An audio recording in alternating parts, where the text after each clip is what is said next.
Hey, welcome back to another video. Today we'll be doing r/PettyRevenge, so let's get into it. You want to be rude? Fine. Hope you like paying for a ton of pencils. This story takes place when I was in 4th grade, so I was almost 10. So my 4th grade teacher, let's call her Dr. S. Yup, she had a doctorate. Dr. S hated me, and didn't have any reason as far as I could tell. She would yell at me for almost nothing. She would make me wait outside of the classroom while everyone went inside in the morning, and then yell at me for not going in quickly enough, along with many other things. After a couple of months of this, a few weeks before Christmas break, I got tired of it. Luckily, my teacher didn't know that I grew up in a manipulative family, so I had learned a trick or two. I asked her if I could stay after school and help the janitor clean up the room. She stupidly said yes. Now, I was good friends with the janitors, so I knew what rooms they cleaned and had a general idea of where they would be when cleaning after school. So before the janitor got there, I would take the teacher's pencils from her desk and sharpen them all the way down until they were a stub.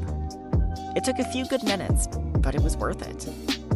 I did this till COVID shut down my school in March. I wanted to switch a few keys on her keyboard, but at the time didn't know how to without breaking something completely. She bought at least 12 more packs of pencils. I still have no idea how she didn't get me. Even 10-year-old me thought it was obvious and was willing to get caught. I thought if she knew it was me, she would stop. I do not recommend doing this to teachers. They do not get paid enough to deal with this. Dr. S was just an asshole and kind of deserved it. You know, I gotta say, I love this kind of petty revenge where it doesn't really hurt anyone. All it is causing a major inconvenience. The cost of a pack of pencils is like $1 a pack. So honestly, this was more about wasting her time, and I kinda respect it. But at the same time, I'm not exactly gonna say I condone it, cause OP's right. Teachers do not get paid enough to deal with that. But again, she did kinda suck. How to catch a thief. This happened a few days ago, and is still ongoing. Me, 35F, and my significant other, 35M, live in a 102-year-old house in a small town in a rural farming community on the west coast. This particular area has been hit hard with thefts from tweakers and other drug addicts. So a few months ago, we got cameras to put up, including a doorbell camera. We share a driveway with our neighbors and are very good friends with all of them. They are a large family with lots of kids that live in a very large old schoolhouse. The mother is elderly and very sweet, and all the kids she had are mostly grown that were either adopted or fostered. 2 adult children still live there, one just himself, and the other has a partner and 4 children. Her oldest is in elementary school. A few days ago in the morning, I found the door of the gas tank on my car open. This prompted me to make a mental note to look at my footage from the cameras later that afternoon when I got home. I also found a large pocket knife on the ground next to the gas tank of our other vehicle that didn't belong to us or our neighbors. I sent them a picture of it and asked. That afternoon, I checked my cameras and found that at 6:40 a.m., someone in a Chevy SUV had parked just at the end of the driveway on the other side of the fence. They then proceeded to walk up and down my driveway 3 times, walk up to our garage door and look around in it. Didn't go in. And then up to our front porch looking for something. In the footage, it shows that he was carrying a length of plastic tubing. It was obvious he was after gas and had tried to siphon both of our vehicles. And when he couldn't get anything out of them, one of them empty and the other wouldn't open from the outside, he was searching for a can to steal. We had 1 empty gas can where he didn't see it, so he ended up walking away with nothing. So I downloaded the videos and sent them to my neighbors to see if they recognized them. They texted me back immediately and told me it was one of their brothers who was a drug addict and has trespassed off their property and has had a history of theft also. They encouraged me to contact the sheriff and file a report. I also made several vague, no names or who I think it is, posts on some local community pages with the videos asking for information. I was given a few leads, but the majority consensus was pointing to the neighbor's brother. I gave all of this information along with the videos and pictures of the knife to the sheriff for the report. The deputy that took my report said the neighbor's brother is a thorn in many people's sides. The way he said it and the feeling I got from the whole interaction was that they were watching him closely and have had some kind of ongoing case with him. They also asked if I had made any posts online, and I told them I had. Was very vague and only asked for information. So that's where I'm currently at with the legal aspects of it. My petty revenge. Since I still had that gas can that the thief didn't see, I decided to utilize it. But I needed more supplies. I needed some gas, paper, Vaseline, fishing line, glitter, a Sharpie, sugar, and some tape. I went and put about half a gallon of gas in the can for the smell. Then added a cup and a half of sugar, a bunch of glitter, and topped it off with water from the hose. I then taped a note, "Smile, you're on camera, asshole," to the bottom of the can and attached it with the fishing line, so he couldn't see the line and it would take him a few extra seconds to grab it, to our porch right below the doorbell camera, where it could be seen. Lastly, I smeared Vaseline on the underside of the can handle along with a bunch more glitter. Now with the trap baited and set, I wait. Hopefully I will have an update soon. And now, let's go over to the update. So it's been just over a year since we caught a thief trying to siphon gas out of our vehicles. The sheriff didn't do anything at the time, other than noting it on his record. The thief has been in and out of jail several times over the last year for various of other reasons. I set out my gas can the day we first caught him last year, and I would regularly check up on it, since it was right below our doorbell camera, next to our front door. The morning, I noticed it was gone, and so I checked my camera footage, and bingo, I caught him. He covered his face this time, but I confirmed it with the thief's family that it was him. He was also scoping out the place earlier in the day in a white SUV he was driving. His license is permanently suspended, and I caught that on camera too. Now, onto the hilarious part. When I was talking with the thief's family confirming it was him, they told me that the very next day, the thief's car, the white SUV, has broken down, and he was texting his family complaining about it. Someone put water in the tank. Now I knew there was a chance that I may not find out the results of my petty revenge, so I'm glad that I did. And I'm glad that I didn't give up on it either.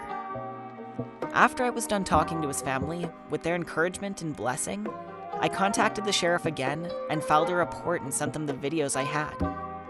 This time, they assured me that there will be actions taken and charges filed.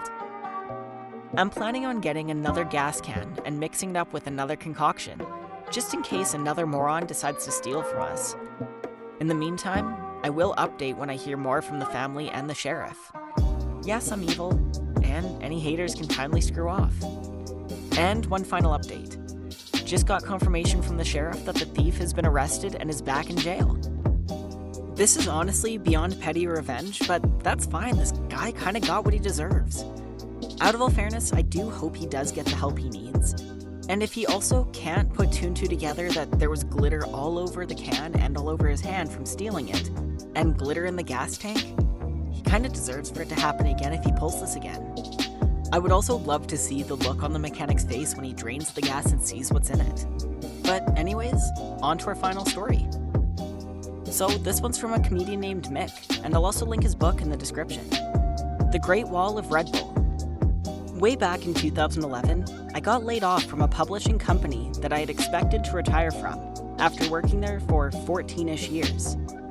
When I was marched into HR, it was explained to me that my entire department was liquidated, and I was not allowed to re-enter the work floor. And all personal effects at my desk would be collected and UPS'd to my house within 24 hours. I was known as the collector dork in the IT department, a feat, I know. And people would give me all sorts of limited edition stuff, mini statues, Funko Pops, loot crate items, and etc. Though I never yelled at anyone for messing around my desk, it was known not to fart around my work area, because something might inadvertently get broken, and since many things were ultra rare, nobody wanted to take that chance. Honestly, most were just dorky trinkets. But a couple years before, an editor knocked over an old Star Wars Burger King glass from the 80s, and offered to replace it. Though I said not to worry about it, when they found it on eBay, it ended up costing them around $50. My favorite thing was a mountain of 16-ounce Red Bull cans. Thanks to lots of double shifts and overnight projects, instead of recycling the roughly 60 to 70 cans, we built a Red Bull wall between me and my neighbor's workstations. stacked and double-sided taped to the desk we shared. And sitting across this stuffy HR woman, I had an epiphany. Can you guarantee that all of the collectibles will be carefully disassembled and packed in those boxes before shipment? I have a lot of rare and fragile items I'd rather pack myself. That's sort of out of the question. Unfortunately, none of the employees who were let go today can go back to their workstations due to the sensitive information in the system. Okay, well, I've been meticulously collecting vintage Red Bull cans over the last 5 years and displaying them between our desks. If one of them gets bent or damaged while being packed up, I'll need you to find the replacement can on eBay. It would just be a lot easier to pack them myself. Some are worth more than $75 empty. She still refused. Literally 2 days later, I got 32 of 32 UPS boxes, each one of the standard moving box size, and each one filled with about 10 meticulously bubble-wrapped cans, with miscellaneous desk clutter filling in the gaps, as if being handed to museum curation. All of my other desk items were likewise wrapped, and box 1 had an inventory spreadsheet of every item from my desk, down to 9 random Taco Bell sauces. I then made a video of crunching down the cans and dumping the entire box into my condo's recycle dumpster, and CC'd the entire company. I heard from a friend that still worked there that one of the warehouse managers, who I really disliked, spent about 9 hours wrapping, inventorying, packing, and labeling every item from my desk. The company went bankrupt 2 years later and never came back. I'd like to believe I was a part of why, though I know it was from years of mismanagement and a refusal to go digital. See, another story I think I would put in PettyRevenge. It was outstanding. It was just perfect pettiness. And not only did you get to piss off HR, you got to piss off the one person in the warehouse you didn't like. That's outstanding. Excellent job. Honestly, you have my respect for that. That was brilliant. I just love to see the look of the people's faces that were packing that. Anyway, thanks for sticking around to the end of the video. I do really appreciate you. And if you could please hit the like and subscribe, that would be great and help me out a lot as I'm a newer channel. Thanks, and we'll see you next time.